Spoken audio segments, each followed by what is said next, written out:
next speaker is Raymond van der Meij. And Raymond has 2 presentations.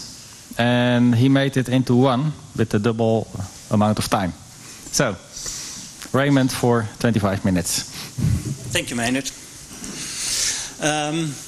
Well, my presentation, my paper comes out of the FloodProbe project as well. I will not give yet another FloodProbe introduction. I think you've had a few already. It's a collaboration of in work package 3 together with people you've seen present here before, with Mark Morris, Raymond, Gerald, who's sitting in the back, and Pierre Morel.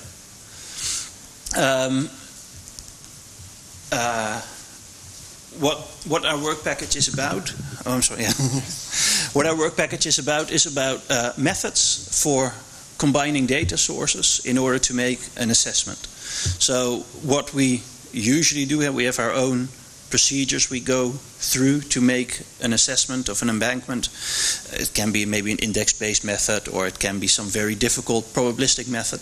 But what we always do is we use a set amount of data to do the assessment. Now, if we have data that does not fit our set, but which is relevant, we tend not to use it, at least not in a structured manner. So what this work package is about is about gathering all the relevant data and using it integrally for the assessment. Let me tell you a little bit about the structure of our work package, so you understand why we have several papers. For the European Union, we have to make a deliverable, which is a nice, small, comprehensive report everybody can understand. Now, of course, we are engineers, so we don't like to write these type of reports. So underneath, there's a very large background report which has all the information, all the mathematical methods, all the data types explained. So this large source of information is say condensed to a piece of paper everybody can read. That's for the European Union. Now, out of that, we have made 2 papers which I'm presenting right now. One general paper, which is about the theory, how should you theoretically combine data types that are not usually combined. And then the other paper we wrote is just about many examples. How do you apply this? So you can, to make it more understandable for everybody. So my presentation will be about the theory and about the implementation of it. I would love to present all the background information, but this conference is not the right place to do so. So we will keep it on a rather high abstract level here.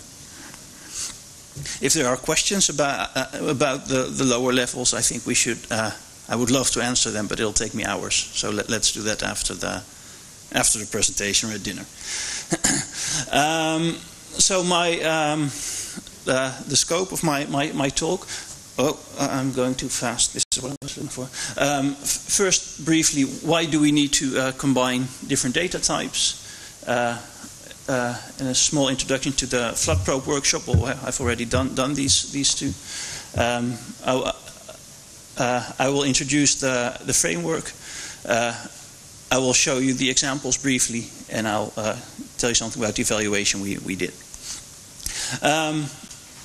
Now let's go to the basic process of an assessment we go through. At the bottom of each assessment, we always start with data. And we need facts, and out of these facts measurements, that's what we start off with. Now we gather data.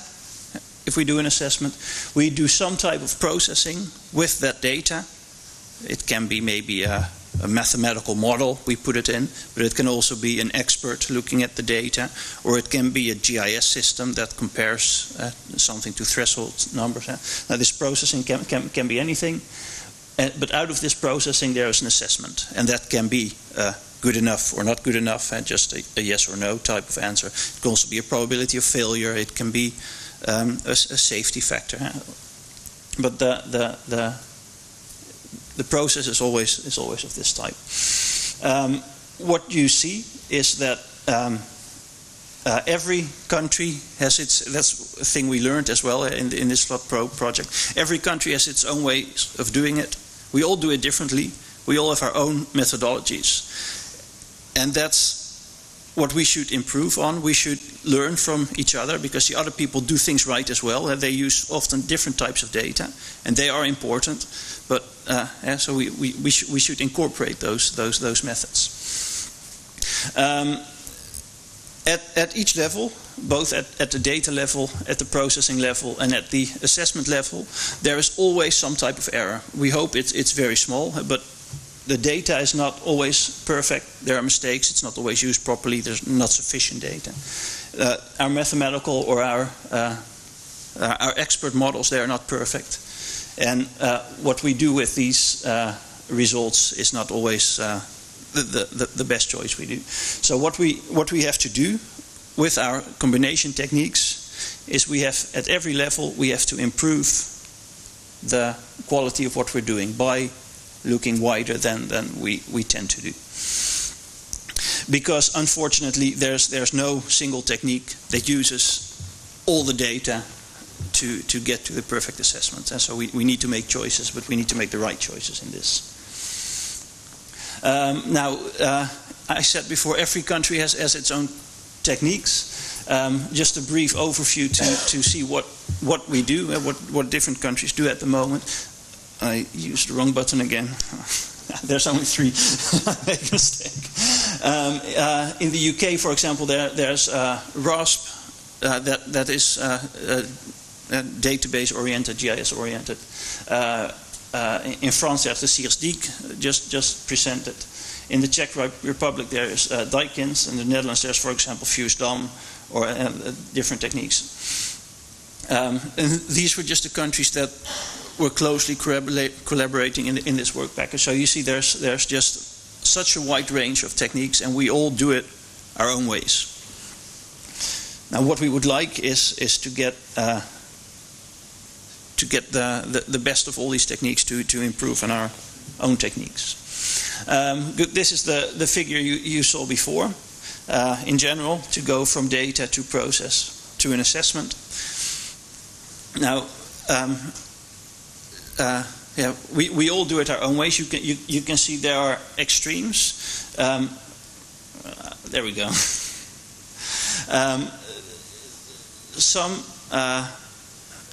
Some authorities like to do it rather simple. They would just want very simple indices. So you say, okay, you go outside, you say gross quality, sufficient, not sufficient. Height, good enough, not good enough. So you go out, you get some performance indices. You go out to get data, you get performance indices, and out of that you get an assessment. It's one extreme way of doing it. The other extreme way of doing it is to have extreme difficult mathematical models that calculate probabilities of failures and integrate over length sections and rings, Dijk rings, etc., to get to an assessment. Both have their advantages, both have their disadvantages. They all use some bit of all the available data, not all of it. What you want to do is you want to integrate at each level. So you want to integrate the data, you want to integrate the models, and you want to integrate the different assessments in order to use the right data, the right models, and the right assessments. Now, just to get an idea of what we think we should do. Now, how do you do it? That's a difficult question, and that's where you get into the engineering bit. I won't go too deep into it. I'll just give you some ideas, and if you get inspired, you can go once it's completely finished to the background report. But for example, if you have lots of input data and you want to refine that somehow, you can. This integration can be performed at the start. For example, if you have 10 different measurements, there are mathematical techniques to choose which one is the best. And if you have observations of different types, for example, someone counts the number of the amount of grass you see on a squared meter, and somebody else says this grass is of poor quality. It might not be the same, and you want to have. There are mathematical techniques to compare somebody who has a judgment to somebody who counts something to make it into one observation to go into a model. So you can refine the input data to get the right data into the model. On a lower level, you can improve the model itself. The precision of a model, for example, by calibration of a model to incorporate effects that are not in the model in the first place, but that are very important. So if you, for example, have measurements and you see that these measurements don't fit the reality, you can use these measurements to update the model itself. And on the end, you can also update the output. For example, if you do the same analysis with 5 different models, you can say, okay, they're all not perfect, but we average them. That's just one way of combining them. Now, it's not a very pretty way. There are prettier ways of doing that, which we have examples of as well. Now, I go a little bit deeper into these three steps, how you can do it. Refining the data. We all do data assimilation. We have much data in databases. It's very logical not just to put the data into your model, but to do a combination of look through the data somehow to put the right information into the model. So we all do that. It's not something new. It's nice to be aware that you're doing it, so you can do it better if you want to do it. Now, a normal way of doing it already is by doing statistical analysis, for example. But there are also more advanced methods like Kalman filtering or other ways to get noise out of the data.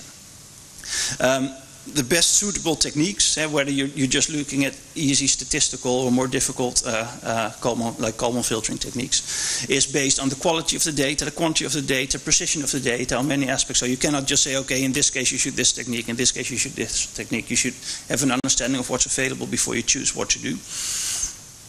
This is all nice, but it's difficult to combine data if you have data of fundamental different data types. For example, observations and meters, or observation and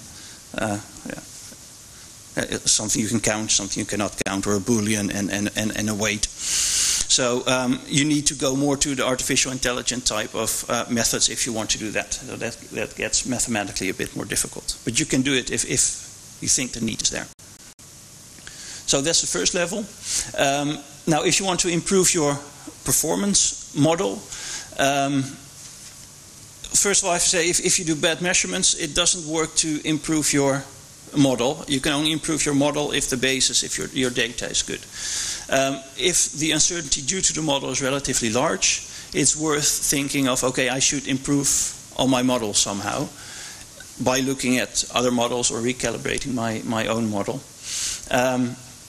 Now, yes, we have the more standard mathematical techniques, like you often have parameters in your model which you don't, that are just constants and that are calibrated. If you have many measurements, you can use those measurements, or you can use other models to recalibrate these parameters. We've done so recently in SBW to improve on the piping model, for example.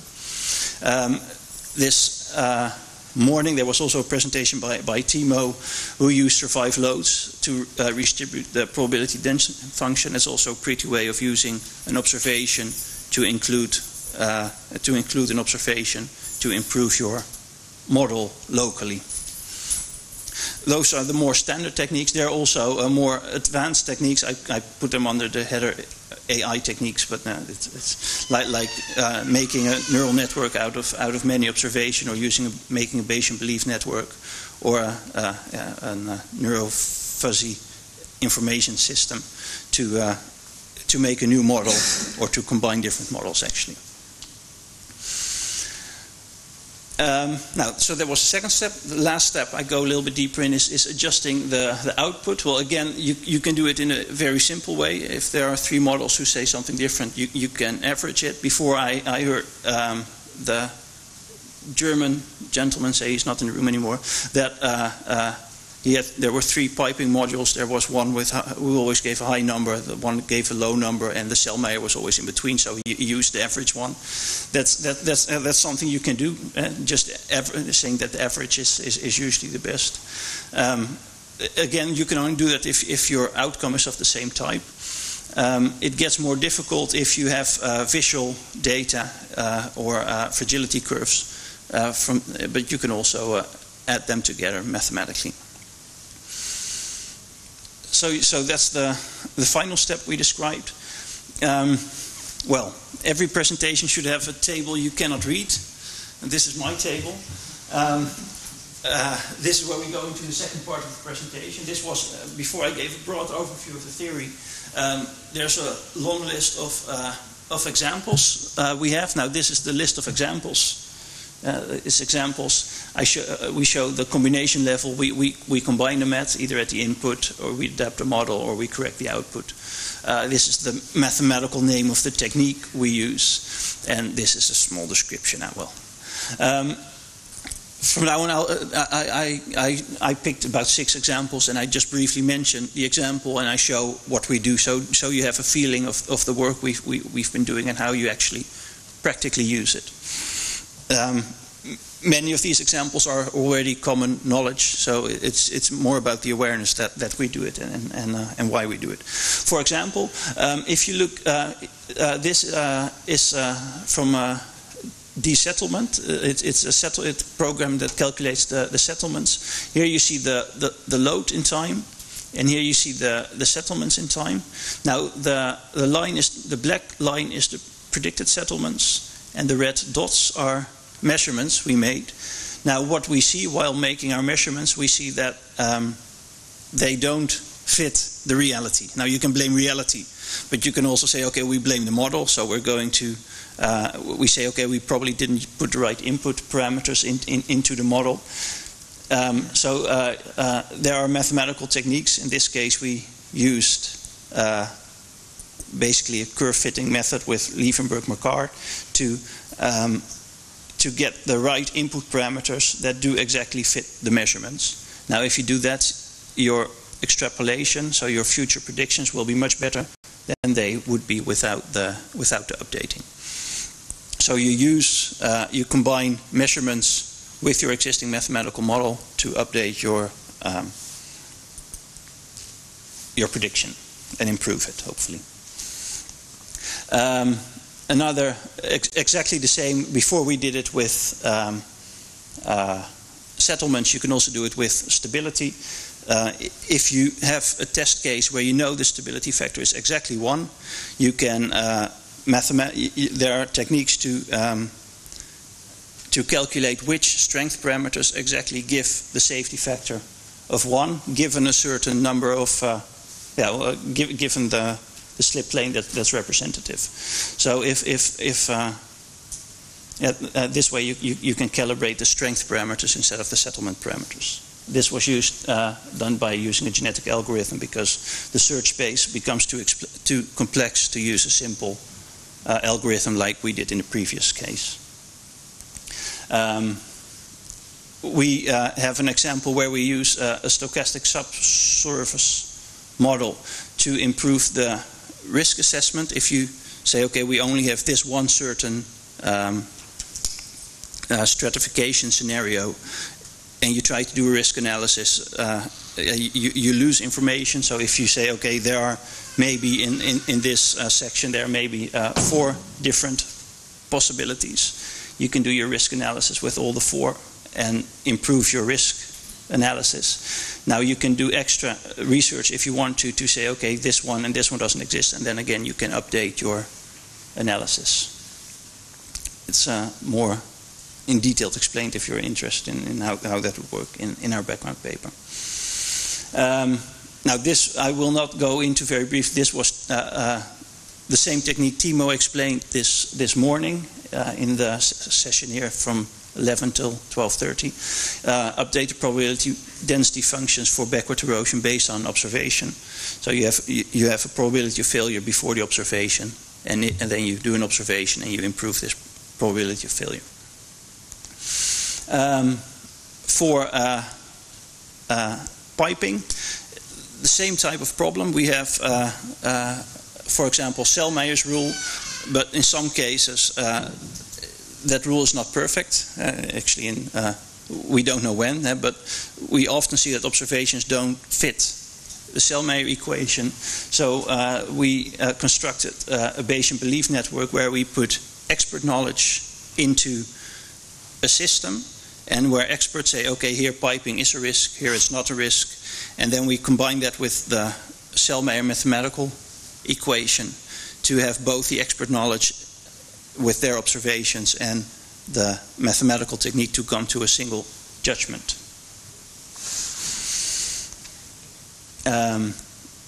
You can simply update fragility curves by having an observation. If you this specific case is for animal burrowing. If you observe, if you calculate the fragility curve for an embankment without animal burrowing, and then you see different types of animal burrowing, you can update your fragility curves based on that observation. At the bottom you see the fragility curve without an observation, and here at the top you see the fragility curve with an observation. So you can, if you use your risk analysis, you can put the number of observations into your analysis. Now, this was a very brief overview of how we could look broader than that we do normally in our assessments. Let's come to some conclusions. Traditionally, we only use a fixed amount of data for our assessment, and data that does not fit into that set tends not to be used in a standard and customized way, and we should change that because we miss out on a lot of information. Combining data that you don't think of in the very first case reduces the uncertainty, and thereby it improves the reliability of the assessment. The examples we show that we have shown that it's often not difficult to do it, but we just have to do it. We have to get over the step of staying within our single framework. We have to say, okay, this is also important, and how can we use which techniques can we use to also incorporate that extra information. All parties responsible for the safety of the hinterland should be aware that there is much uncertainty in the assessment, and we should not pretend that if we say it's 5 times 10 to the minus 3, that's the exact number. There is much uncertainty, and this uncertainty makes it difficult to make the right decision, but it's very well possible to reduce this uncertainty by widening our point of view. So this was my this was the end.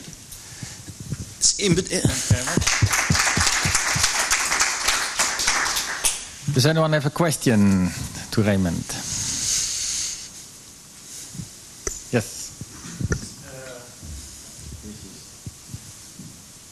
I think that these probabilities are estimated based on, well, that's my question. Are they estimated on limit state functions or in numerical models, and from there you estimate the probability density functions? It's done in many different ways. So some countries do it one way, others do it the other way. The Dutch practice likes to use safety factors. Other countries like to use probabilities of failures. In France, they like to use performance indices. So whatever you like to do, what we try to say is you can always broaden your data to improve the quality of the assessment. Did that answer your question? So there's no one specific way of doing it. Well, but I mean, in the examples you showed, you build quite, let's say, detailed probability density functions, but if you do that based on numerical models, you need models, I mean, you need to run models for a long time. Yes. And if you do Monte Carlo simulation, it will take you years to get that accuracy. Well, you can improve, of course, the methods, but my question is, if these examples are based on limited state functions or numerical methods? They ought to be based on numerical methods. In the examples, we don't always have the entire process behind it. We just show how the theory should work. But some actually do have the entire mathematical models behind it. Yes, it's the difference for every example. Any other questions? Yes, please. Is the improvement in the accuracy, does it justify the additional cost of collecting more data? I don't think the collecting of data is so very expensive, because we, like for example, what's difficult is to make sure that it gets into a database structure, because we all do our assessments. The difficult thing is not to, we need to put all the observations or all the measurements we do, we need to put it into databases structurally, so we can keep on using it over time to improve it. So I'm not saying we should go out now to observe everything, but we should not lose our data, and if we have it, we should use it all the time. So my main message I would like to get across is that we need to change our way of thinking, that we just have to register everything, and once we've done that, the engineers will find ways of using it in a proper way to improve the assessment. So I'm not saying we should now go out and just register everything, but we should not be afraid of using more data sources. That's the most important message I would like to get across. I would just answer the same question by saying it's a question of not throwing away data just because it doesn't fit a particular procedure or model. And so this is where the tension comes between the index-based methods, which it's possible pretty much to include any kind of data within, because you just have to score it in some way. So you can have mixed quantitative and qualitative data which you mix through an index-based method versus a more precise, let's say, in inverted commas, approach, but which is based on having to select the data that fit that particular model.